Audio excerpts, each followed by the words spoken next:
প্রথমে ইনস্ট্রাকশনটা আমরা দেখে নেই। In pair or groups read the note given below and discuss the following punctuations mark and draw the appropriate punctuation mark next to the name.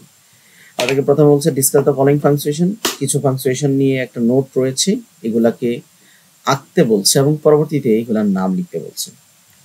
তো punctuation marks are the symbols. আমরা একটু জেনে নেই punctuation mark actually কি। Punctuation mark হচ্ছে কিছু symbols that we use in written sentence, যেটা আমরা লেখার সময় ব্যবহার করি to make their meaning easy and clear. কেন আমরা পাংচুয়েশন ব্যবহার করি? আমাদের মিনিংটা যাতে ইজি হয় এবং ক্লিয়ার হয়। Punctuation marks also shows how the sentences should be read. এবং punctuation mark আমাদেরকে বলে দেয় যে বাক্যটা কিভাবে পড়তে হবে। How and some of very common punctuation mark are, কিছু common punctuation mark আছে, যেমন ফুল স্টপ যেটাকে আমরা পিরিয়ড বলে থাকি, এটা সিম্বল আমরা দেখতে পাচ্ছি, কমা, তারপরে কোশ্চেন মার্ক, তারপরে এক্সক্লেমেশন মার্ক, কোটেশন মার্ক বা স্পিচ মার্ক বা ইনভার্টেড কমা।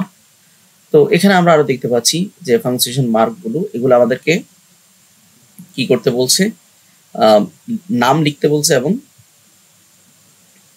সিম্বলগুলো আঁকতে বলছে। তো এখানে ফুল স্টপ বলতে আমরা কিভাবে দিব বা পিরিয়ড কি দিব, এটা কোশ্চেন মার্ক, তারপরে এক্সক্লেমেশন সাইন, ড্যাশ, তারপরে comma, quotation mark, colon, slash, semicolon, তারপরে হচ্ছে রাউন্ড ব্র্যাকেট।